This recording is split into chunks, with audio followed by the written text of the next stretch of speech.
Cinta adalah keberadaan. Jika hanya sekedar hubungan, tidak mesti itu cinta.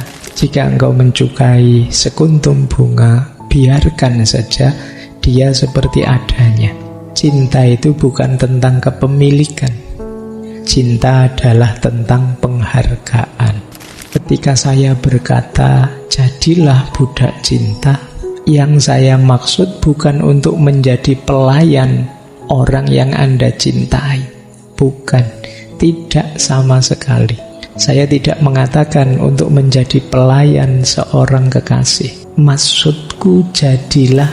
Mengaji Hening bersama Dr. Fahrudin Faiz. Mari kita simak. Ini loh antara lain yang sering menutupi cinta kita. Kata Osho, apa yang engkau sebut cinta seringkali bukan cinta. Apa yang engkau sebut cinta itu mungkin banyak hal lain, tapi bukan cinta. Mungkin itu seks, mungkin itu keserakahan, mungkin itu kesepian, mungkin itu ketergantungan, mungkin itu sikap posesif, mungkin banyak hal lain, tetapi bukan cinta, belum cinta. Nah, itu ya yang tahu kita. Bilangnya jatuh cinta sih, tapi sebenarnya itu nafsu saja. Kamu ngincer seksnya misalnya, itu kamu yang tahu. Bilangnya cinta sih, tapi ternyata itu sebenarnya kamu serakah saja, pingin pamer, pingin nunjukkan ke temanmu bahwa saya juga sudah laku kok, emangnya kamu saja misalnya. Bilangnya bisa macam-macam, coba kamu cermati. Kata Osho, jangan-jangan itu bukan cinta. Posesif, ingin menunjukkan bahwa saya bisa punya sesuatu, atau itu bukan cinta tapi ketergantungan. Itu bukan cinta, hanya pelampiasan dari kesepianmu saja. Nah, makanya itu yang harus kita bersihkan sehingga cintanya muncul. Kata Osho, cinta itu tidak posesif kok. Cinta itu tidak ada hubungannya dengan orang lain. Cinta itu keadaan. Ini yang cinta level 3 tadi. Cinta itu bukan sebuah hubungan. Satu hubungan mungkin terjadi, tapi cinta tidak sekedar hubungan. Satu hubungan bisa ada, tapi tidak terbatas pada itu saja. Cinta lebih dari itu. Cinta adalah keberadaan. Jika hanya sekedar hubungan, tidak mesti itu cinta. Kan kalian punya istilah hubungan tanpa status. Ya. Jadi kalau sekedar hubungan jangan GR dulu.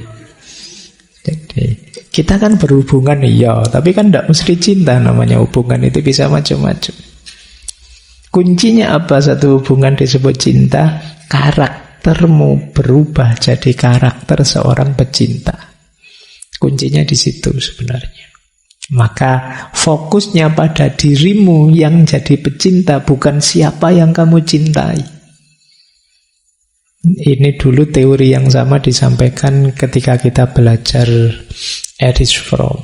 Yang lebih penting adalah mengubah diri kita menjadi yang bisa mencintai. Bukan siapa yang kita cintai. Monggo saja, kalau kita siap mencintai, ya yang kita cintai akan hadir sendiri. Oke, ini yang kita bersihkan sehingga cinta yang tertimbun di bawah kesadaran akan muncul menjadi penciri kita. Kita menjadi seorang pecinta. Baik, mau saya lanjutkan? Masih kuat? Kuat ya, ngomong cinta-cintaan itu. Ini ilustrasi dari Osho menarik. Kenapa cinta itu jangan hanya kepemilikan? Karena kalau kepemilikan, ini loh yang terjadi. Mula-mula sang suami mencoba menjadikan istrinya sebagai miliknya. Dan begitu istrinya menjadi miliknya, ia pun kehilangan minat. Wong sudah dapat mau apa? Ya kan? Itu yang terjadi. Makanya jauhan. Kan banyak yang bilang, Sudah menikah terus gegeran itu, dulu kelihatan apa, sekarang lihat apa, kan kita begitu. Lu dulu belum dapat, makanya dikejar-kejar. Sekarang sudah dapat, sudah dinikah, selesai tantangannya, kehilangan minat, tidak menantang lagi. Oh, ini yang sering jadi masalah. Kok bisa begitu, Pak? Karena cinta dimaknai sekedar kepemilikan. Kepemilikan itu kalau sudah dimiliki kan selesai. Kalau kata Ki Ageng Suryo Mentaram, manusia itu ingin sesuatu, kalau sudah diperoleh, mulur keinginannya. Tidak mungkin selesai di situ. Kalau sudah diposes, sudah dimiliki, ya dia ingin miliki yang lain. Jadi jangan memaknai cinta hanya sebagai kepemilikan. Itu kan banyak yang tanya ke saya, Pak, cinta harus memiliki enggak, Pak? Iya, boleh saja cinta itu memiliki, tapi jangan dimaknai cinta sekedar kepemilikan. Kalau tidak, ceritanya seperti itu. Jadi begitu istrinya menjadi miliknya, dia kehilangan minat. Kata Osho, ada logika tersembunyi di baliknya. Karena puncak kepentingannya adalah memiliki, sekarang semuanya sudah selesai. Dan dia ingin mencoba wanita lain sehingga dia dapat melakukan perjalanan untuk kepemilikan lagi, nyari tantangan baru. Makanya kan kadang-kadang banyak, ini gimana sih orang ini sudah nikah, istrinya ya cantik, keluarganya rasanya baik-baik saja, ya kaya, kok ya mau-maunya nyari yang lain, selingkuh. Selingkuhannya lebih di bawahnya lagi. Ya mungkin itu bagian dari tantangan baru. Karena yang di rumah sudah selesai. Kelirunya di mana? Pemaknaanmu terhadap cinta hanya sebagai kepemilikan. Ya kepemilikan ya kalau sudah dimiliki sudah. Yuk, semakin banyak kepemilikannya ya nanti semakin kaya kan. Sederhananya kan begitu. Wong manusia itu kalau urusan kepemilikan kan kata Al-Quran, alhaakumut takasur. Jadi tidak ada berhentinya. Ingin lebih lagi, ingin lebih lagi. Baik, maka ya kalimat ilustrasi ini menegaskan ndak cinta jangan hanya dimaknai sekedar posesif, kepemilikan. Lanjut. Osho juga menjelaskan cinta yang dewasa. Cinta itu tanda orang sudah dewasa. Cinta yang dewasa, kata Osho, manusia menjadi dewasa saat dia mulai mencintai, bukan saat dia mulai membutuhkan sesuatu. Titik tekannya agak berbeda. Yang pertama, penekanannya pada bagaimana mendapatkan lebih banyak. Yang kedua, penekanannya pada bagaimana memberi lebih banyak dan memberi tanpa syarat. Inilah pertumbuhan atau kedewasaan. Orang dewasa itu berarti bagi Osho, coba dilihat dia bisa mencintai enggak? Mencintai itu berarti sudah rela berkorban, rela memberi tanpa syarat enggak? Kalau teman-teman sudah bisa melakukan ini berarti sudah dewasa. Kalau hanya ingin meraih untuk memenuhi keinginan egois kita, itu sebenarnya menunjukkan kita belum dewasa. Jadi tidak sekedar akalnya jalan. Kalau akalnya jalan masih egois, ya belum dewasa sebenarnya. Ukuran dewasa itu kata Osho bisa mencintai. Jadi tidak mencari untuk kepentinganku, tapi berbagi pada yang lain. Orang kok sudah rela berbagi pada sesamanya, pada yang lain, berarti ini kan mencintai namanya, dia sudah dewasa. Tapi kalau hidupnya masih sibuk mengejar ini, mengejar itu untuk kesenangannya sendiri saja, dia belum dewasa, masih anak-anak. Nah, kalian boleh ngitung ya, dirimu sudah dewasa atau belum. Jadi tidak sekedar dihitung dari sudah sunat apa belum, usianya berapa, enggak. Kalau di Osho sudah bisa berbagi apa belum? Kalau belum, ya belum dewasa. Nah, orang dewasa itu cirinya bisa memberi. Baik, jadi cinta berarti tanda kedewasaan seseorang. Lanjutkan lagi. Kalau orangnya belum dewasa tapi mencintai gimana, Pak? Berarti sudah jatuh cinta sih tapi masih belum rela berbagi. Masih ingin pamrih-pamrih dia peroleh dari cintanya. Kata Osho, orang yang belum dewasa kalau jatuh cinta, dia akan menghancurkan kebebasan yang lain, menciptakan perbudakan, menjadikan penjara. Kebalikannya, orang dewasa yang jatuh cinta, dia akan membantu untuk bebas, saling membantu menghancurkan segala macam perbudakan. Dan ketika cinta mengalir dengan kebebasan, disitulah keindahan. Namun kalau cinta mengalir dengan ketergantungan, disitulah keburukan. Jadi kalau orang masih kanak-kanak, belum dewasa kok jatuh cinta, biasanya masih sangat egois, maka cinta itu akan jadi sarana hegemoni, dominasi, perbudakan, penjara. Karena yang dia cintai akan dia posisikan hanya sebagai alatnya dia untuk memenuhi kebutuhan dan kepentingannya. Sementara orang dewasa yang mau berbagi tadi, itu kalau jatuh cinta, pada akhirnya justru akan bisa membebaskan yang dicintai.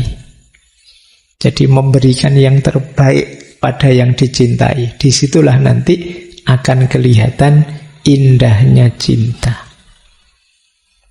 Itu bedanya. Jadi teman-teman ada di mana dalam cinta ya saya tidak tahu, tapi semoga semuanya sudah dewasa ya.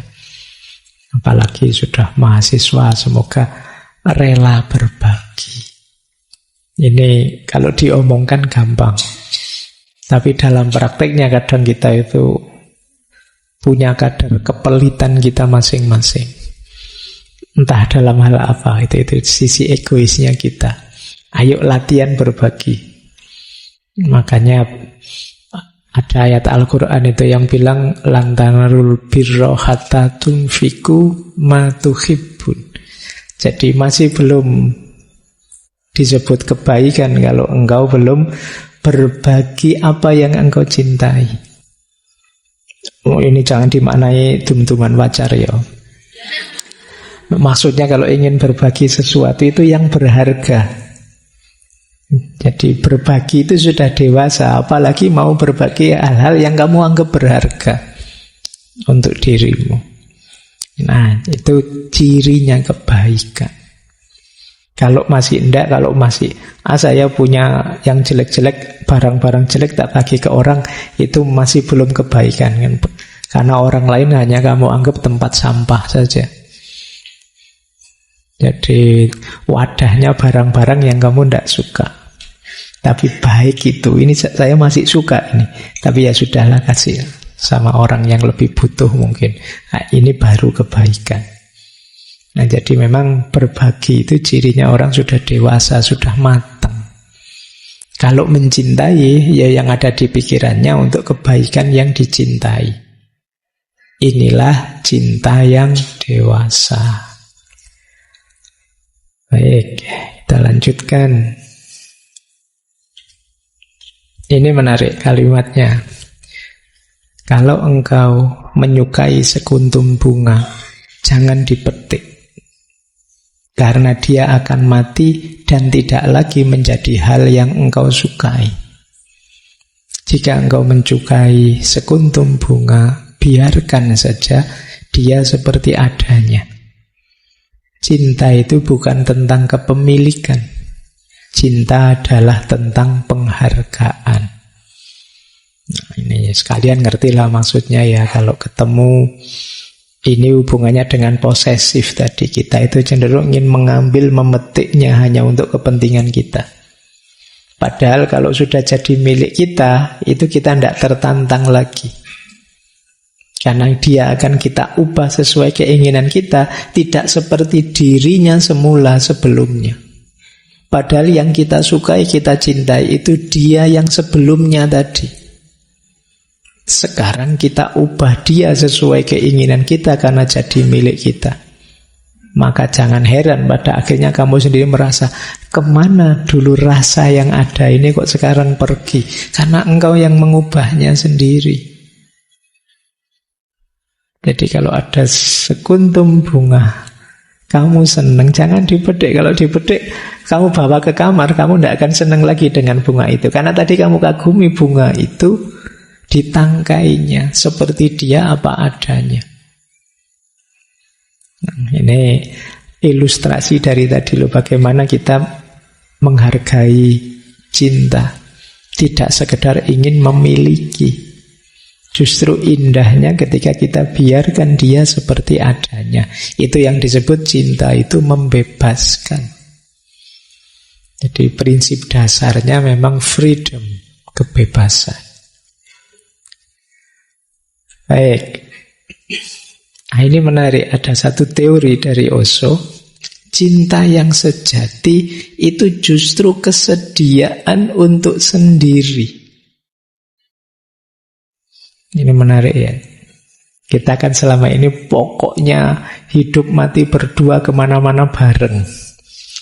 Tapi Osho kebalikannya enggak. Orang yang benar-benar mencintai itu justru orang yang siap sendiri. Demi apa? Demi kebebasanmu, demi kebahagiaanmu. Dan orang yang siap sendirilah yang dia akan bisa berbagi. Tadi kan cirinya yang dewasa berbagi.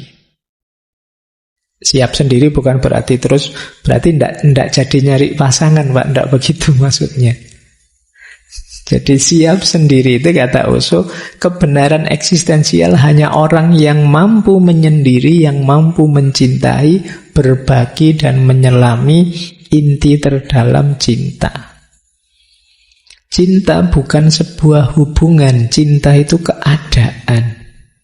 Tidak ada hubungannya dengan orang lain. Seseorang tidak sedang jatuh cinta, orang itulah cinta itu. Tentu saja ketika seseorang sedang jatuh cinta, memang dia jatuh cinta, ya itulah hasilnya. Jadi kita berubah jadi cinta, kok tiba-tiba memang ada lawan jenis yang kita cintai, yaitu efeknya. Tapi tidak hanya dia yang kita cintai, semua juga kita cintai.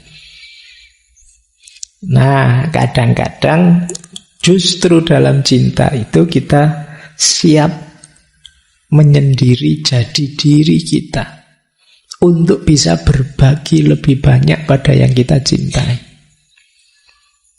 Jadi ini mirip nanti kayak dulu di Khalil Gibran bahwa cinta itu justru yang kuat seperti tiang-tiang, ya kayak tiang-tiang masjid, tiang-tiang bangunan. Dia tidak boleh terlalu rapat, kurang kuat bangunannya. Biarkan berdiri sendiri di posisinya masing-masing sebagai dirinya sendiri. Justru ketika tidak terlalu rapat akan lebih kuat. Tiang itu kalau sebanyak ini tiang terus dikumpulkan yang tengah, ambruk masjidnya. Tapi kalau biarkan berdiri di posisinya dengan karakter dan fungsinya, justru lebih kuat. Itu yang disebut kesediaan untuk sendiri. Kan banyak orang mencintai itu, kita harus bersama terus mengorbankan karakterku, kamu korbankan karaktermu, kita dalam bersama. Justru tidak kuat. Biarlah masing-masing dalam keunikan kita sendiri, itu yang dimaksud kesediaan untuk sendiri. Dan jangan tuntut dia untuk ikut keinginanmu, demikian juga sebaliknya. Bahkan nanti di salah satu tulisannya Osho bilang, cara mencintai yang cerdas adalah justru siap memberikan waktu, memberikan break pada yang dicintai. Jadi kalau Mas, Kok tiap malam minggu sampai napel toh capek aku, mbok libur lah sebulan itu. Lu itu boleh kalau kayak gitu. Mungkin ada jenuhnya, ada yes monggo saja. Ada breaknya. Jangan dianggap itu terus tidak cinta lagi. Justru mungkin disitulah akan kelihatan buktinya dari cinta. Bahwa aku siap melakukan apapun demi dirimu. Aku siap berbagi apapun. Itu diantara yang disampaikan oleh Osho. Nah, ini yang rame,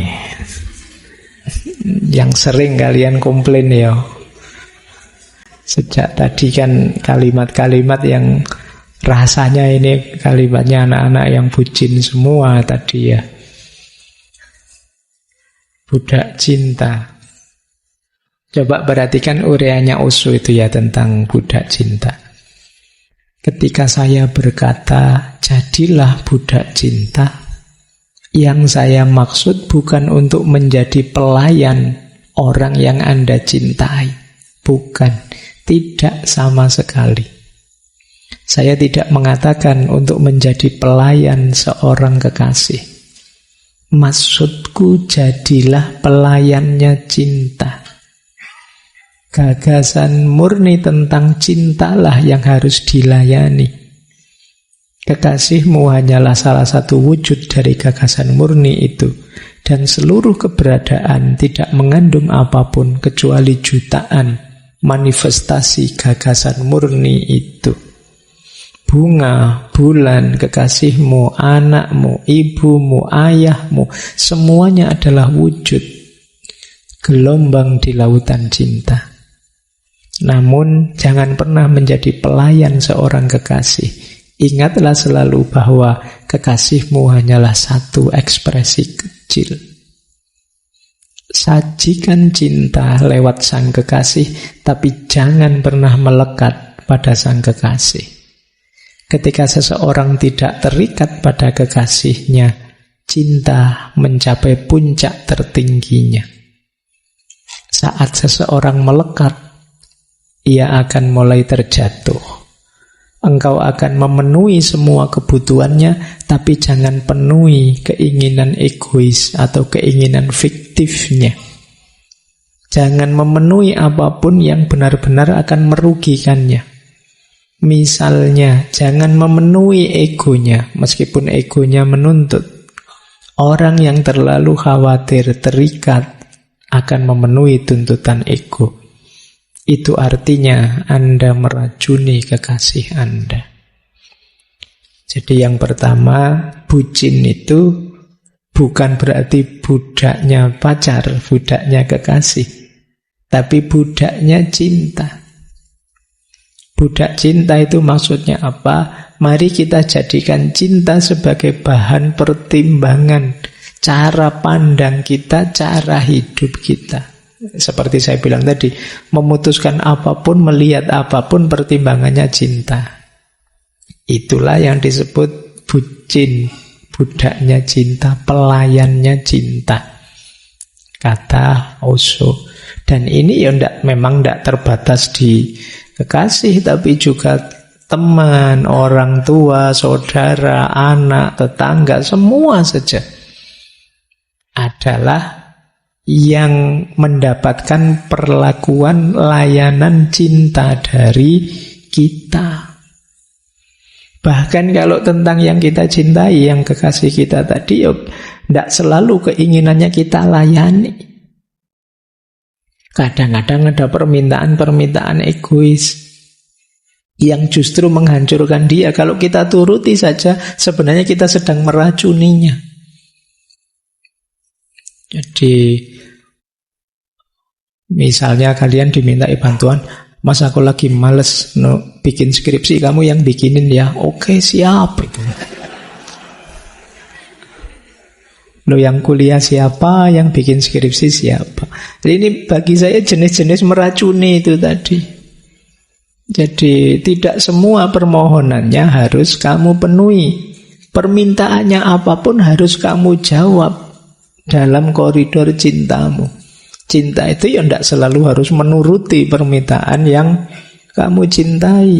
Justru kamu harus peduli. Jangan minta itu akan merusakmu, itu akan menghancurkanmu.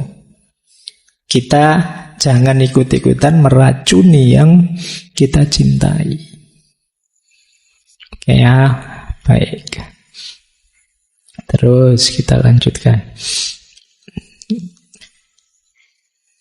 Nah, ini menarik juga. Ada sering pertanyaan seperti ini dibantu menjawab oleh Osho. Mengapa sih cinta itu kok rasanya sering menyakitkan? Kata Osho, cinta itu menyakitkan karena menciptakan jalan menuju kebahagiaan. Cinta itu menyakitkan karena dia mengubah. Cinta adalah transformasi. Setiap transformasi akan menyakitkan karena yang lama harus ditinggalkan demi yang baru. Yang lama sudah familiar, aman. Yang baru sama sekali tidak diketahui. Engkau akan bergerak di lautan yang belum dipetakan. Engkau tidak akan menggunakan pikiran pada hal baru, sedangkan dengan yang lama pikiran telah terampil. Pikiran hanya bisa berfungsi dengan yang lama. Dengan yang baru, pikiran sama sekali tidak berguna. Jadi cinta itu kan membawa transformasi, perubahan dalam hidup. Tentu saja perubahan itu pahit. Karena kita berhadapan dengan situasi baru yang tidak sama dengan sebelumnya. Oleh karena itu, rasa takut pun muncul. Meninggalkan dunia lama yang nyaman, aman, mudah, menimbulkan rasa sakit. Sakit yang sama dirasakan seorang anak ketika keluar dari rahim ibunya. Sakit yang sama dirasakan burung saat keluar dari telurnya. Ini adalah rasa sakit yang sama yang akan dirasakan burung ketika dia pertama kali mencoba mengepakkan sayapnya. Jika emas ingin dimurnikan, maka harus melalui api. Cinta adalah api. Karena kepedihan cinta, jutaan orang menjalani hidup tanpa cinta. Mereka juga menderita. Dan penderitaan mereka sia-sia. Menderita dalam cinta bukan penderitaan yang sia-sia. Menderita karena cinta itu kreatif. Karena membawa Anda ke tingkat kesadaran yang lebih tinggi. Menderita tanpa cinta adalah satu kesia-siaan karena tidak membawa kita kemanapun. Membuat Anda terus bergerak dalam lingkaran setan yang sama. Jadi cinta itu membawa perubahan besar dalam hidup kita. Cinta itu memurnikan kita, menyucikan kita. Ego-ego kita dibersihkan. Itu yang membuat tidak nyaman. Biasanya kita mengejar kesenangan, kenyamanan kita. Sekarang berubah. Kita dituntut untuk peduli, untuk perhatian, untuk tidak sekedar mencari kesenangan kita sendiri. Itulah yang menyakitkan memang. Mau apa-apa, pengen santai-santai baru berbaring sebentar di WA. Terpaksa baca WA karena kalau telat bales 3 menit urusannya bisa panjang. Itu kan ini menyakitkan. Harus capek-capek peduli, mikir, dan lain sebagainya. Ya contohnya tidak hanya dengan pasangan, bisa dengan anak, bisa dengan sahabat, bisa dengan orang tua, bisa dengan siapa saja yang kita cintai. Itu kan mengubah kita, mentransformasi diri kita. Memang prosesnya menyakitkan, tapi sakit yang kreatif. Sakit yang menciptakan diri kita jadi manusia yang lebih baik. Jadi manfaatnya kembali ke kita. Disitulah pentingnya kita menguatkan diri menahan sakitnya cinta. Mungkin ada yang Begitu dapat pasangan kelihatan tambah kurus gitu, mikir macam-macam tiap hari. Itu beratnya cinta itu di situ. Wis pokoknya kamu ndak kopen sudah akhirnya, tapi jiwamu tumbuh seperti emas. Ilustrasinya Osho kan, emas itu ya kalau ingin lebih banyak manfaatnya, ingin lebih murni, dia harus ditempa dalam api. Menyakitkan, tapi setelah itu akan jadi sangat berharga. Baik, ini jawabannya Osho ya. Nanti kalau ada yang tanya, kenapa sih sejak mencintai saya kok sakit, kok rasanya hidup ini tambah ruwet, tambah rumit. Ya begitulah cinta, deritanya tiada akhir. Itu dawuhnya Patkai ya. Baik. Oke, saya akhiri sekian. Kurang lebihnya mohon maaf. Wallahul muwafiq. Wallahu a'lam bissawab. Wassalamualaikum warahmatullahi wabarakatuh. Terima kasih sudah menyimak. Semoga channel Mengaji Hening bersama Dr. Fahrudin Faiz selalu bisa memberikan ilmu, motivasi, dan kebermanfaatan. Salam sehat dan bahagia.